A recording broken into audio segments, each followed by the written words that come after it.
안녕하세요. 세포언니 한재원입니다. 오늘 여러분들 많은 댓글 남겨주셔서 댓글 읽기로 준비했는데요. 또 많은 댓글 남겨주셔서 제가 또 댓글로 여러분들 많은 상담해드릴 수 있도록 도와주시기 바랍니다.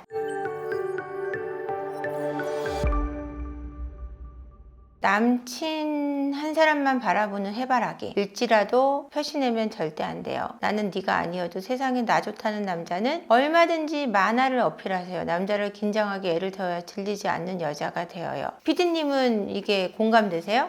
그런 것 같기도 하고, 근데 반대로 남자도 똑같은 것 같아요. 저는 아닌 것 같아요. 이거는 어릴 때의 사랑이고, 어릴 때는 이제 경쟁 상대가 많을수록 내가 쟁취하고 싶은 마음이 들어요. 근데 나이가 조금 이제 30대 40대가 넘어가면 여자가 쉬워 보이는 여자라서 남자가 많다라고 생각이 들지, 저 여자가 너무 예쁘고 괜찮아서 남자가 많다는 생각이 들지 않아요. 왜냐면 어느 정도 나이가 든 남자들은 내가 경쟁 상대가 너무 많은 대상은 피곤해요. 그리고 그 여자가 그럴 때는 그럴 만한 이유가 있다고 생각해요. 흘린다든지 너무 많이 여지를 둔다든지. 그래서 그런 여자는 별로 관심이 안 가요. 나 좋다는 남자가 얼마든지 많아보다 나는 나 혼자로서 충분해, 나로서 굉장히 빛나라는, 이게 더 애간장을 태우게 하는 문제지, 내가 남자가 많아 하는 문제는 나 굉장히 손쉬워, 많은 남자 만나는 여자야 라고 보여질 뿐 전혀 질리지 않는 여자가 되는 게 아니라 질릴 정도로 만나고 싶지 않은 여자가 되죠. 저는 그렇게 봅니다. 제 불알 친구 녀석이 아내도 사랑하고 외도녀도 사랑한다는군요. 어찌해야 할지. 참 농담 삼아 재수 씨한테 연락한다라고 하지만 차마 얘기할 순 없고, 친한 친구가 외도를 하고 있는데 둘 다 사랑한다고 한다고요? 와이프한테 얘기하냐고요? 뭐하러 재수 씨한테 연락을 합니까? 욕 먹으려고. 바람 피는 거를 아는 게 좋은 경우도 있고 모르는 게 좋은 경우도 있는데, 빨리 알면 외도녀랑 상간녀랑 빨리 떼놓을수록 관계가 깊어지지 않는 건 맞아요. 근데 알았기 때문에 가정이 깨지는 경우도 있고, 늦게 알았기 때문에 가정이 깨지는 경우가 있어서 어떤 경우인지 모르기 때문에 친구 일은 친구한테 맡겨두는 게 낫지 않을까요? 둘 다 사랑하고 있는 그 사람은 정상적인 사람이 아니에요. 그냥 관계 중독에 빠져 있는 경우고요. 여러 사람을 보살피고 싶은, 돌보험을 중독적으로 하는 사람이기 때문에 그 사람이 치료를 받아야 되는 문제지 재수 씨한테 연락하는 문제로 해결되지는 않아요. 하긴 전화하면 자기만 욕먹을 것 같은데요. 그쵸. 증거 있냐고 얘기하고, 그 다음에 그렇게 했을 때 친구랑도 우정이 끝나고 재수 씨하고도 끝나죠. 저도 차은우랑 바람 피울 수 있는데 아무한테도 안 걸린다고 하면 피우죠? 불가능해요. 차은우랑은. 차은우가 엘리님하고 바람 안 펴요. 그러니까 이런 건 걱정할 필요가 없는데, 걸린다고 해도 차은우면 피실 것 같은데요, 엘리님? 못해 먹겠다. 차은우랑이면은 뭔가 감수하잖아요. 그죠? 근데 차은우가 만나주지 않을 거니까 이 걱정은 이제 하지 않는 걸로 하겠습니다. 바람 피운 사람의 특징 중 하나가 아내랑 싸울 일도 안 만들고 늘 기분이 좋은 거라네요. 네, 이 특징도 있어요. 실제로 바람이 나면은 배우자한테 막 짜증을 내는데 너무 잘해주는 경우 있어요. 기분이 좋아서 잘해주고, 미안해서 잘해주고, 밖에서 시간을 보내야 되니까 잘 보이려고 잘해주고, 이 세 가지 경우를 보시면 되는데, 늘 기분이 좋은 거는 그 상간녀랑 잘 지낼 때, 상간자랑 잘 지낼 때 그렇고요. 그러지 않을 때는 또 계속 짜증을 내요. 늘상 그럴 수는 없어요. 싸울 일을 안 만들어야 밖에서 외도를 해도 안 걸리죠. 외도를 해서 상담하시는 분 중에 이런 얘기 많이 하세요. 내가 남편하고 아무 문제가 없었다, 내가 아내랑 아무 문제가 없었는데 이런 일이 왜 벌어진 거냐고 저한테 얘기를 하시는데, 문제가 있어서 이런 일이 벌어졌다기보다 그 사람의 문제라고 제가 누나이 말씀드리기도 하지만, 관계 속의 문제는 꼭 소통의 문제뿐이 아니고 잠자리에서 어떤 만족감도 있고, 어떤 내적인 결핍도 있고, 정서적인 어떤 끌어당김과 밀어냄에도 있고, 여러 가지 굉장히 미묘한 문제들이 많기 때문에 문제가 없었다고 생각하는 거는 나의 견해일 뿐이라는 얘기도 좀 해드리고 싶어요. 근데 여자든 남자든 바람피는 이유는 부부 사이에 문제가 있으니 바람피는 거 아닌가요? 관계적인 문제는 분명히 있어요. 저도 바람 폈었는데 남편의 폭력성이 너무 싫어서 바람 폈었네요. 그러니까 이분은 자기가 바람 핀 걸 남편 탓으로 돌리는 거예요. 나도 쓰레기지만 여자 때리는 쓰레기보단 낫다 생각해서 바람 폈어요. 아니죠. 똑같죠. 폭력이 바람이냐 폭력이냐, 저는 폭력이 더 나쁘다고 생각해요. 그건 맞아요. 근데 행복하지 않으면 이혼을 하고 다른 이성을 만나셔야죠. 때리니까 바람펴? 돈을 안 주니까 바람펴? 날 외롭게 하니까 바람펴? 그럼 바람피지 않을 이유가 어디 있어요? 모든 가정이 다 바람을 펴야 된다는 얘기거든요. 왜 무조건 바람핀 사람이 잘못한 거죠? 신뢰, 의리 그딴 게 무슨 소용이죠? 행복하지 않은데.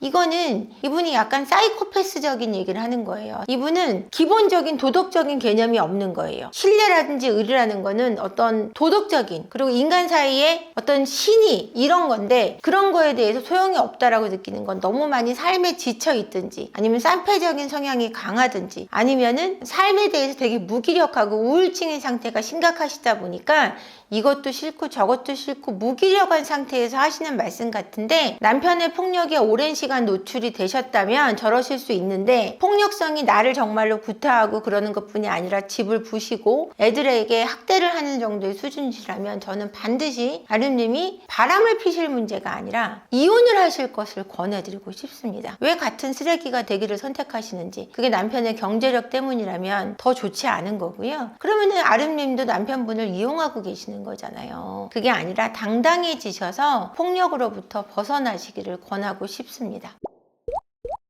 제 남편이 나르시시스트 성향이 아주 높아요. 아내분들 저한테 오셔서 다 남편분들 나르시시스트나 사페라고 하시기 때문에 알겠습니다. 참고해서 듣겠습니다. 말로는 뭐든지 다 하는데 행동이 없고 자기 말에 책임을 안 지고 오히려 핑계대고 남의 탓을 열심히 합니다. 30년 동안 살았는데 그런 성향이 아주 뚜렷한 것을 최근에 와서 알았어요. 그동안 미국에서 먹고 사느라 정신이 없어서 몰랐는데, 조금 여유가 생겨 남편과 시간을 보내려고 하니 저에게는 전혀 관심이 없고, 보는 배드민턴 여자 남자 멤버와 맛있는 거 먹고 놀고, 이전에는 아이들 키우고 정신없이 장사를 하느라 몰랐는데 최근에 와서 원래 그런 사람. 언니, 나르시시스트 성향이 아주 높은 사람을 배우자로 두는 저 같은 사람을 위해서 한 말씀 해주세요. 그런 사람과 스트레스를 덜 받고 편안하게 살 수 있는 노하우를 영상으로 찍어주세요 하셨는데, 나르시시스트의 성향이 높은 사람과 살려면 일단은 살지 않는 게 제일 좋긴 해요. 저런 사람은 지금 얘기하시는 거는, 제가 근데 얘기 듣기로는 지금 그래요. 몰랐다. 30년 동안 살았는데 뚜렷한 걸 이제서야 알았다라는 거는, 그 사람이 나르시시스트일 확률보다 지금 변화돼서 사실은 중년의 위기가 왔을 가능성이 저는 더 뚜렷해 보여요.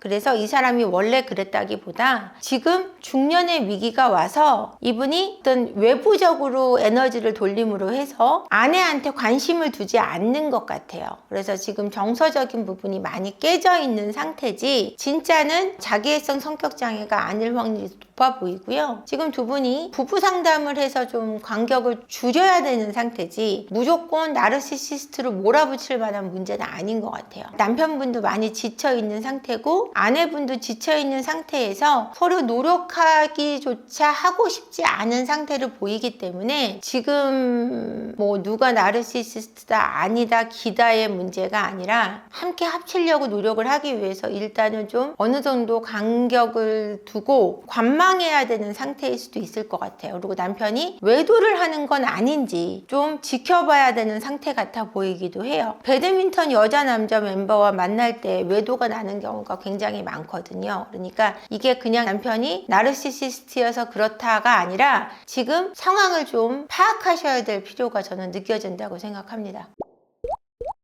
결혼하고 남편은 늘 시댁편, 남의 편만 들더군요. 여자로서 남편에게 남보다 못한 대접을 받는다는 게 자존심 상하고 괴로워요. 직장은 잘 다니고 있고 제 명의의 집도 2채 있어요. 부모님 돌아가시면 유산 물려받기 전에 이혼해야 하나 고민입니다. 전 어딜 가도 어느 정도 인정받고 스스로 그런 대접을 받게끔 노력하는데, 남편은 시댁 식구 얘기를 우선으로 두는 사람이다 보니 같이 지내는 게 괴롭다고 하셨어요. 유산 물려받기 전에 이혼을 하고 안 하고는 중요한 문제 같지는 않고요. 본인이 잘 하고 있다라고 믿는데 결혼하신 지 얼마인지 모르겠고 명의 집을 두 채를 갖게 됐다면 결혼 생활을 어느 정도 하신 거예요. 근데 남편이 늘 시댁편 남의 편을 듣는다는 거는 남편분이 지금 아내하고 어떤 부분에 있어서 부딪히고 있는 부분이 있기 때문에 아내를 잘 존중하지 않는다는 얘기 같아요. 그러니까 남편분이 자존감이 높지 않은 분이실 확률이 높고 원가족과의 분리가 안 되신 거예요. 민정 씨는 어디 가도 인정받고 스스로 대접받게끔 노력한다라고 하셨어요. 그런 노력이 남편한테는 통하지 않는다는 거죠. 오랜 세월을 살았는데 그러면 그걸 어느 정도 인정하고 저 사람이 저렇다. 나는 나대로 잘 살아가는 모습이 필요한 상태가 아닐까라고 생각이 들고요. 지금 이 정도로는 제가 뭐 댓글에 답하기가 어려운 게 아기가 있는지 얼마나 사셨는지 그다음에 지금 결혼 연도가 너무 안 나오고 유산 물려받기 전에 이혼해야 유산 물려받기 전에가 왜 중요한지 모르겠지만 유산을 물려받고 안 받고는 진짜 중요한 문제가 아니에요. 지금 오랜 세월을 사셨는데도 시댁 식구 얘기를 우선으로 두는 사람이면 그냥 내버려 둬야 되고요. 결혼한 지 얼마가 되지 않은 상태에 이렇다면 전문가 개입을 받으셔서 사실은 시댁하고의 원가족하고 남편과의 분리가 좀 절실하게 필요해 보이는 상황으로 보입니다. 덧글 읽기를 하면서 제가 많이들 힘을 얻는데요. 이분들이 댓글을 쓰시면서 좀 쓰실 때 결혼 몇 년 차인 걸 좀 써주시고 그러시면 제가 댓글에 대한 이해도를 더 높여서 설명해 드릴 수 있을 것 같아요. 그래서 여러분 정서적 자립이든 경제적 자립이든 이런 걸 떠나서 여러분들 자신이 얼마나 소중한지를 먼저 깨우치셔야 돼요. 그러니까 나에 대한 가치의 확신을 가질 때 여러분이 나아갈 수 있는 방향을 찾을 수 있다라는 겁니다. 그 부분을 확고히 하시고요. 또 많은 댓글 부탁드리겠고 구독과 좋아요, 알림 설정 부탁드릴게요. 영상 끝까지 봐주셔서 감사합니다. 고맙습니다.